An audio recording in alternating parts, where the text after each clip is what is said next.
Welcome to this week's Haftarah for Parshat Vayera. And I was just saying that I think this is perhaps my favorite Haftarah yet. I think because it is relatively straightforward. And so it's interesting to dig into without being too flowery in language or not connected to our Haftarah or sort of a challenging message. And as always, I see parallels to our lives here. And if anyone wants to share theirs, they can, but I will keep it, sort of below the surface of the purpose of the class. God bless you. So the Haftarah is from Yechezkel, and Yechezkel, we encountered Yechezkel once already with the Haftarah for the two sticks that were separate and then came together to symbolize Bnei Israel, the two kingdoms coming back together. So Yechezkel is this prophet who, just to remind us, is giving his prophecies from Bavel. He's part of the first wave of the first exile, right? The first Beit HaMikdash. And he spends a good bulk of his Sefer talking to Bnei Israel, but then he turns his prophecies outwards to the nations that surround Israel. And we will see that with a connection to Egypt in this week's Haftarah. But this week's Haftarah, like I think it was last week, there are sort of two different themes, and I think that last week, right, there were two different Haftarahs to address the two different themes in the Parsha. This week, Yechezkel manages to hit on both themes. So the two themes, as I would articulate them, unless someone wants to take a stab. I think that maybe sort of like the more obvious, like the closer to the surface theme, is that of the plagues, right? The beginning of the Exodus story. And the plagues might have sort of two themes also, like the actual plagues, and then also like the desire for God to be known to the Egyptians, which we'll explore a little bit later. But there is also this theme of redemption that has already started to percolate in last week's Parsha and in this week's Parsha that I would say is just like a little bit more running under the surface than explicitly on the surface. But the first two psukim of this Haftarah from Yechezkel seem to belong to the last story. Like if you were deciding where to start the Haftarah, you probably would want to start at Perek Kafchet Pasuk Aleph, right? So leaving out the last two psukim of Perek Kafchet of chapter 28. But one of the ideas that I saw from Rav Shaviv at the Gush Etzion at the yeshiva there was that this is to remind us about this theme of redemption, right? So the first, I don't want to spend too much time on this, but the first two psukim of Yechezkel are about how Hashem will, right, take us out of Egypt, settle us in our own soil. We'll have prosperity, right? Build houses, plant vineyards, banu batim, not ukramim. And we will dwell in security, right? While the rest of the nations suffer for their role in our discomfort in the past. And then this theme of V'yadu ki ani Hashem Elokecha. This idea that all will know I'm God comes up 4 times in our Haftarah. We'll look at it twice. But it seems very important that the message of God's greatness be out there in the world for Yechezkel. And in Shmot, this is from our Parsha, is also sort of that hint. It's not really the same language. That's like, it's not, I think it's a nice idea. It doesn't, in my opinion, bear out so much in the text. Like I wish there was a little bit more of a parallel between these two sets of verses, but certainly this idea that God will deliver us from bondage, that God has remembered his covenant, that God will free us from the Egyptians, will bring us into the land, will give us possession, right? And so Yechezkel seems to be building off of this first theme on some level. So that's the first two psukim of the Haftarah. I think it's nice. It's a nice way to sort of bracket the experience that ends on this high note of a grand prophecy of redemption. But I want to spend our time in the middle because I think that piece was really interesting. So it's about 15 psukim. and it is about the Egyptians and the role that they play and how God will punish them. And now Yechezkel is actually talking about a modern day experience with Egypt, right? Which maybe echoes back in time towards this one, but Yechezkel is not talking about punishing the Egyptians necessarily because of what they did to us in Egypt with the children of Bnei Israel before we came into the land, but he's talking about the sort of the broken deals or political misfires that occur now at this moment of the Beit HaMikdash being destroyed. So there are two different pieces I wanted to look at that I thought were cool. The first is in Pasuk Gimel, Daber v'amarta ko amar Hashem Elokim hineni alecha Paro melech Mitzrayim hatanim hagadol harovetz betoch yorav. So God is saying to Yechezkel, speak these words. Thus says God, right, me, I am going to deal with you, O Paro, king of Egypt, mighty monster sprawling in your channels. And we'll see that actually, okay. Yes, please. I'm wondering, would instead of sprawling, would crouching be closer to the Hebrew? Yes, 100%. So this is the translation from Sefaria. So I left it here, but that was exactly where I was going. I think that rovetz, I'm not a linguist. So if you know more of the reason, I don't know why they picked sprawling, but crouching seems to be the way to go. I'm not familiar with the shoresh. Is that like a modern day word, rovetz? I thought so. I'd have to look it up, but that's what struck me. Yeah. Yeah. Yes. I don't know why it's translated mighty monster sprawling in your channels. I think a crocodile crouching in your like on your banks is probably or in your waters is a better way of translating it. And what did the pharaoh, the crocodile crouching, say? Asher amar li yaori v'ani asitini. My Nile is my own. I made it for myself. So it seems like Paro's sin is thinking that Paro is like a god on some level, right? That the fight both now and in our parsha is not like a political fight; it's a spiritual fight. That Paro is not only saying, I want Bnei Israel to serve me as slaves so I can build more things, but he's saying, I am the God of the Nile. And so therefore, when I engage in, in a fight with your God, it's like a deity on deity argument, as opposed to a leader, a human leader, and fighting someone else's God. And Rashi translates, as I think more appropriately, as a crocodile, right? We know that he's crouching, which indicates that he has legs, so it's probably not a fish or like an eel, and it has scales, and so it seems like a crocodile is the right translation. And I read this fascinating article that compared the crocodile here. Now this is like a little bit wacky. I couldn't even bring a pasuk because I don't know where it comes from. But that he argues that the dam in our parsha, right? So the first plague, the plague of dam, where does the blood come from, right? There are lots of different sort of opinions. Is this some kind of weird pigmentation of the water? Is it actually a miracle that turns all the water into blood? Is it human blood? And so this is embarrassing. I made an annotation and I can't remember what it stands for here. I think it was Rev Lichtenstein at Yeshivat Har Etzion. He wrote that the dam is the result of Aaron's staff, right? So when Aaron hits the water in our parsha, that there's like a shock wave. Imagine like a ripple effect in the water that killed all of the crocodiles in the Nile. And that when it says the river turned red with blood, it was the blood of the crocodiles.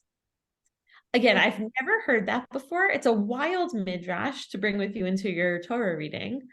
And that why were the crocodiles the ones who were split open, and it was their blood that made the Nile red? Because we have another midrash which claims that the crocodiles are the ones who ate the baby boys that were thrown into the water, right? Paro says, throw your tishlachana, all of the little boys into the water, into the Nile, and the crocodiles eat them. And so what Rav Lichtenstein is saying is that when Aaron's staff hits the water, God causes this shock that splits open the crocodiles, and it's their blood that spills into the Nile and turns the Nile into blood. And so that here, this echo of Yechezkel is like almost like, so many years later, centuries later, Paro is now the crocodile, and God is saying, I'm going to, use those shock waves to split you in half, to cause your blood to run in the Nile. It's just it's kind of like a crazy side note, but I felt like I had to mention it because it's so wild. And the crocodile is what brings it up within the parsha for us. But the other interesting point, sort of thinking about this Paro perceiving himself as a god, is that here, right, where's the first place that we hear of the Tininim is in Breshit. V'yivra Elokim et hatininim hagdolim ve'et kol nefesh hachaya haromesesh asher shartzu hamayim. Right, that God, this is in the story of creation, God created the great sea monsters. Again, I don't know why it's not translated as crocodiles here as well. I think that would be an apt translation. And all the living creatures of every kind that creep, which are in the water.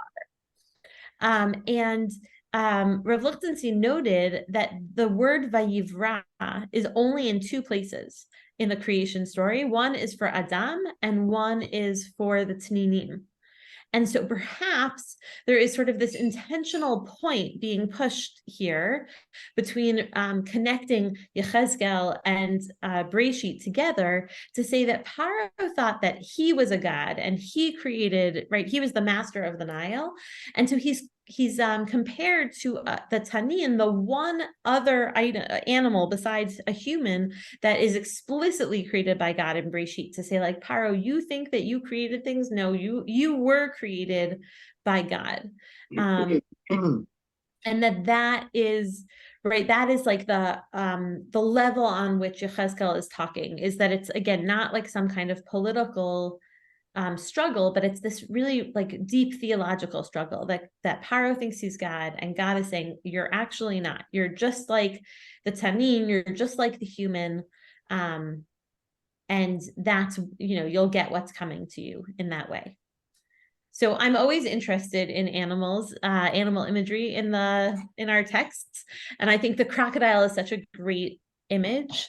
And he plays such a rich role in our history, right? Noted, right? We don't talk about any other like sea animals or monsters by name, only the crocodile and Breshit. And then this fascinating midrash that sort of connects us to Dam and to the Nile in Egypt during the 10 plagues, and then through to Yechezkel and Paro at the Nile as a crocodile. So that was part one.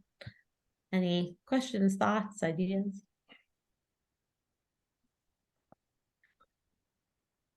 All right, you'll let them percolate and maybe we'll come back to them.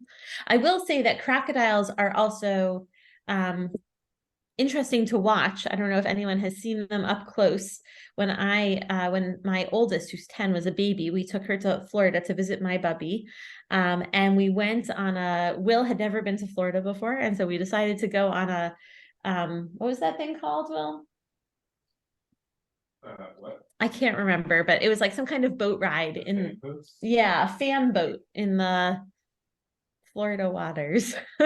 And my bubby decided to stay on land with my baby, and Will and I went together, and you see the crocodiles come like very close to your boat, and they're powerful. They sort of lie right beneath the surface, like their eyes poke out, but not the rest of them, right? They have these super strong jaws, but they're sort of sneaky in like the way they sort of sneak up to your boat. So I think the crocodile is a great analogy. Okay, moving on. So the second The second piece that I wanted to look at here, the second pasuk, is just three psukim later, where God says, "V'yidu kol yoshvei Mitzrayim ki ani Hashem ya'an hayotam mishenet kaneh levet Yisrael." Then all the inhabitants of Egypt shall know that I am God, because you were a staff of reed to the house of Israel. So I want to look at this pasuk on two levels. The first is this echo, right, that I am God, right? Again, just this is, the second of four that we're looking at in our Haftarah, which is not very long, right? Only 23 psukim. That it's very important to God that God be known to the Egyptians. And that seems to be true within our parsha as well. So this Shmot Zayin is from our parsha. Vayedu Mitzrayim ki ani Mitzrayim ki ani Hashem, right? And the Egyptians shall know that I am God. B'netzoti et yadi al Mitzrayim v'hotzeti et bnei Yisrael mitocham. When I stretch my hand out over Egypt and bring the Israelites from their midst. So this idea of the Kol Yoshvei Mitzrayim, or the Mitzrim in general, knowing Ki Ani Hashem, seems to be an overlapping theme. And again, I read this interesting idea that the first, a way of grouping the 10 plagues, right? We see the first 7 in our parsha. A nice mnemonic trick to remember is that the next week's parsha is Parshat Bo, and the gematria of Bo is 3, and there are 3 plagues in Bo, so it's an easy way to remember. 7 in our parsha, 3 in the next week's parsha. And he says, what is the difference between the first 7 and the last 3? And he says the first 7 are theological in nature, and the last 3 are about subduing and punishing the Mitzrim, right? The last 3 are very serious, right? Especially Makat Bechorot. They cause a lot of damage. And he calls the first 3 plagues nuisance plagues, which I think is a great term for them, right? Dam, Tzvardeya, and Kinim are all just about God wanting the Egyptians to acknowledge that God is present, right? So whether the blood is of the crocodiles or the people or whatever, he says you can drink blood, which is kind of gross, but maybe you can, I don't know. But he was basically saying you wouldn't die from the Nile turning red, right? And the Tzvardeya are annoying, they bother people, but they're not deathly, right? They don't spread like a plague that will kill you. Kinim is the same thing, they're sort of itchy. And what happens, when do they stop? They stop when Paro and the Khartoumim, the sorcerers of Egypt, say this was the finger of God, right? Etzba Elokim Hi. And it's somehow like they're acknowledging that God played a role in these plagues. It's not some kind of trick from Moshe and Aaron, is what gets them to stop, right? Because God's overarching plan is Yedu Ki Ani Hashem, which is interesting. I think that there's something about that feels a little bit petty to me, right? Like, why is God so concerned about his PR image, right? Why does he care? Why does God care if the Egyptians acknowledge God's presence, right? If Bnei Israel acknowledge God's presence, if we call out to God and we beg God to help us, what does God need the Egyptians to be so scared of us for? And on the other hand, I think there's something almost beautiful about it, right? If we're a light unto the nations, then God is using the exodus from Egypt to help spread the knowledge of one God to the rest of the people. So I don't know, I could see it both ways. Curious what you guys think. But the first 3 plagues, these sort of nuisance plagues, which tie into the Tanin of the earlier piece here, are all about Bnei Israel, the Egyptians knowing God. And then he says the next 4, which are in our parsha, or sorry, 5, right? No, 4. Gosh, need to learn how to count. Arov, Dever, Shlin, and Barad are also not so bad. They could have been devastating, but they turn out not to be super devastating. But they want, the goal is for them to acknowledge that God is righteous, which is ultimately what Paro says, which is brings about the end of these plagues. And so when we head into Bo, we're moving into the Exodus goal. But it seems that in Parshat Vayera and in the Haftarah of Yechezkel, the goal is not the Exodus. The goal is some kind of awareness, a campaign to bring knowledge of God to the people. So that's piece one. Yeah, Nelson, please. Yeah, I was thinking this God with the Egyptians is a matter of acceptance and submission versus arrogance and denial or competition with God. So God needs the Egyptians submit and say, yes, I admit you're God. Yeah, that's nice. I like that. That makes it better, right? It makes it less about God feeling super great because, right, we know God is super great all the time, and it being more about this theological debate. Very nice.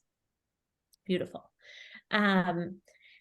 So the second piece is this interesting idea about a staff of reed, right? Because a staff is a super firm object, and a reed is a very bendy object. And so Rashi, quoting on our pasuk here, Yechezkel 29:6, he says, what is this mishenet kaneh, this staff of reeds? He says, Kama pa'amim samchu aleihem b'yemei Sancheriv u'b'yemei Nebuchadnezzar. Right, that many times Bnei Israel relied on the Egyptians in the days of Sancheriv and of Nebuchadnezzar. V'lo ho'il lahem, and it did not avail them. Bekanezeh, right, because shehurach, right, that a reed is soft. Ve'eno somech et nasan alav, right? It doesn't support people who lean on it. Rashi is saying, Yechezkel is pointing out, you thought you were leaning on this firm wooden staff that would support you when you needed help, but every time you learned that it was a reed, and a reed just bends and breaks and, becomes sharp and injures you when you lean on it too hard. And so that contradiction is sort of meant to pull out Bnei Israel's false sense of complacency with the Egyptians. So just a brief reminder of history. I'm just looking at my notes because I'm not a very good student of history. But we will see, you can see here, Melachim Bet is referring to 13 years before Yechezkel. Chizkiyahu rebelled against Sancheriv and Assyria, right? That's what Rashi is mentioning here. And he went to Egypt to try to get some protection, right? He's rebelling against Assyria and says, Egypt, can you align with me? I need your military power. And Egypt says yes, and then punctures their palm, right, by leaning on the staff of reed. And then again in Yechezkel, the same thing had happened, right? So Yechezkel's writing in the 10th year of Tzidkiyahu's prophecy, which is when the walls of Jerusalem are being breached. It's 1.5 years into the siege, and another half a year after Yechezkel is finished, the walls will be broken. And Tzidkiyahu made a mistake. He had aligned himself with Nebuchadnezzar in a way that was appropriate, that God had stamped. And then he joined Egypt against Nebuchadnezzar. He sort of switched sides, trying to play the political game. And in the end, Egypt backed away from him, and Nebuchadnezzar was angry because he had switched sides. And so, again, we sort of see the fickleness of Egypt.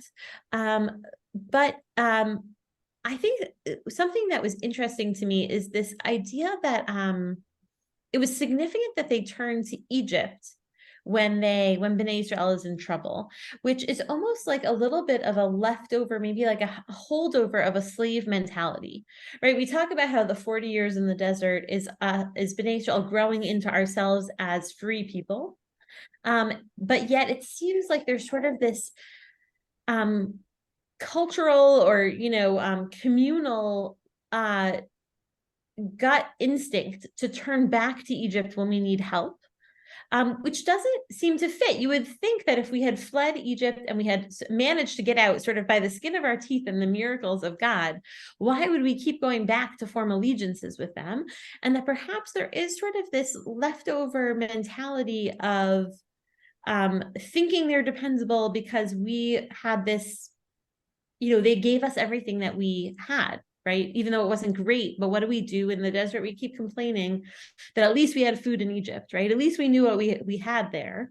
And so it seems like perhaps these echoes in Malachim Bet and then Yechezkel is this interesting way of thinking about how hard it is to truly leave that slave mentality behind, which I think gives us some compassion for the Jews of the Nevi'im, right, who seem to be on like the verge of breakdown, certainly Malachim Bet and then definitely in Yechezkel, is that it's hard to shake those alliances, even when they're not healthy for us, even when they don't work for us. And to me, I was thinking very much about the situation that we're in now, where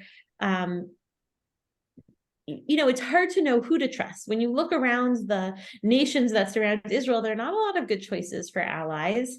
Thinking about, who brokers hostage negotiations, who opens whose borders, and that this idea of a staff of reed feels like a very apt metaphor, right, for sort of the shakiness. There's no one really to lean on in that way, allies in our neighborhood. And it makes me feel badly for Tzidkiyahu, right? Maybe he should have had faith and stayed with Nebuchadnezzar, but it's understandable why he wanted something that felt maybe more of a sure thing. So I think that Yechezkel, in talking about Egypt's downfall, right, which is ultimately what he's talking about here, brings up a lot of our own stuff about what it means to be in exile, what it means to be hearing reports from Jerusalem that the city is crumbling, right, that the Beit HaMikdash is being overrun. And I was thinking like, it's not enough to hear that Egypt will fall. And that's why we start with this great prophecy of returning to Israel, is because at the end of the day, we want to be able to build our batim and plant our kramim, right? And yashvu levetach, and sit in security. And it's not so much about the Egyptians and the Tanin, right? Like there's something sort of juicy about it, something that brings us in. But at the end of the day, we really want a prophecy of our own redemption. So too in our parsha, right? The plagues are just a means to an end, to getting the Egyptians to realize that God is there, that God is eternal, that they are not the gods, that they don't have, Paro is not the God who controls them, and that we just want to be, almost like left alone to our productive happiness. So I don't know. I thought there were so many interesting themes and word plays, and pulling from different parts of Tanakh to add depth to this Haftarah. So I think that is why I liked it so much. But I would love to hear what other people thought. Self-share. Yeah, please, Tamar. There was the section where twice our people are told that they will be on their land, v'yashvu aleha levetach, they will live in security. Twice in the same short passage, opening. It says they will build they will plant vineyards, they will build houses, they will live there in security, and a little bit later again they will live in security. And that's so poignant given today's happenings. To hear that promise, to see that promise. Yes. There's an interesting machloket in the Abarbanel. I'll see if I can find it. It's very hard to pinpoint little pieces because the Abarbanel did not, maybe he was paid by the word, I don't know. But he talks about whether Yechezkel's visions have already happened, right? When the Jews returned for the second Beit HaMikdash, was that a fulfillment of this prophecy? Or was it actually not a very successful fulfillment, and the real fulfillment is yet to come? And I think that there's a real benefit to thinking that it didn't work out the first time, because that means that prophecy is still waiting for us. It's still there. It's still attainable. We don't need a new prophet to give us a new prophecy. Yechezkel is still relevant in that way. So I agree with you. I thought it was such a beautiful idea. I don't know if any of you sang this song when you were children about it's all the things you build in Israel. Ani baniti bayit be'eretz Yisrael, az yesh lanu bayit. And it's like each time you add another layer. So the first one is building a house. I'm not a very musical person. I'll see if I can find a link. One is about planting a tree. Ani natiti eitz. And so reading that pasuk about to build the houses and plant the vineyards felt very much to me like that Zionist motif of at least the late 80s when I came of age and learned that song. So I agree with you. I think there is something very modern and relevant to this, the opening psukim. I wonder if you could give us a connection, the time between the Parsha and the Haftarah. But was there any single thread that No, so no one. It's a good point, right? I mean, it's about Egypt and about punishing Egypt. So that's sort of I think that's like the overarching theme tie-in. Okay. And the beginning part about redemption with the sort of part of our redemption, but it was not like last week's where there was like a specific linguistic tie-in, and it wasn't like some of those earlier Haftorot where there was like a bigger theme, but they referenced a very specific moment from our Parsha reading. It was definitely a bigger connection. But I was missing something. No. Okay. So I think I like that better. I think that's what part of what appeals to me about the Haftarah here is that it's just a thematically connected, because it gives you a little more room to sort of play with your, the connections. But I think there's also something grounding about the tighter connections that we're missing here. There's always Egypt to tie it up. Yeah, that's right. We can always rely on the prophets to hate Edom and Egypt and, Assyria, all of which we see, I think that's the other piece is like, it's interesting that the history repeated from 13 years earlier with Chizkiyahu and Sancherev, but it's more interesting that it happened so much earlier with the Exodus story, right? And it's more interesting that we root Edom and Esav, right? Whether I'm comfortable with it or not, right? I think the idea that so many of the themes of our Haftorot and our sort of that life of the Navi came from the very beginning of our time as a people, is interesting. Sort of generational trauma and inherited traumas, I think, are very relevant to the Navi. Yeah. Okay. I can relax now. Yes, no specific theme. And I was also reflecting that at the beginning I was very excited about how there was always like a song in each Haftarah. So there's no song in this week's Haftarah. There hasn't been for some time. I think there seem to be a few different genres of Haftarah, and this seems to be one that I think we haven't encountered one quite like this one before. I agree. No direct tie-in. All right. Well, I hope everyone stays safe and warm and dry. And for anyone who wants to join in on Thursday at noon, I think it's going to be a real treat. Eric Matterson, which he was a Skokie Valley resident in maybe a decade ago, he made Aliyah, and he works at the new Tower of David Jerusalem Museum. And he's doing a really cool virtual tour of the museum at noon on Thursday. It's developed through the museum, like the link comes from the museum. It's not going to be a Zoom like as fun as these Zooms are. It's not going to be as one-dimensional as this.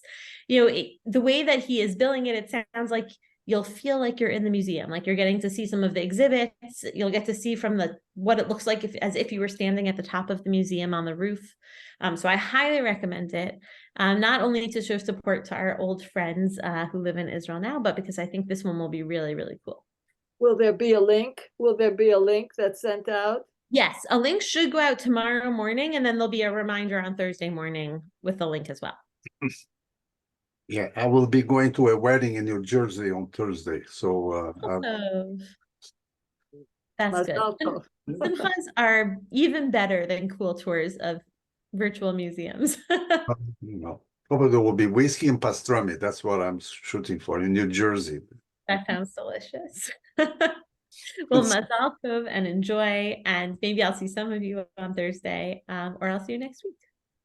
And enjoy your mom's visit. Thank you. Yes, she'll be there on Thursday. So. All right. See you later. Bye-bye. Bye-bye.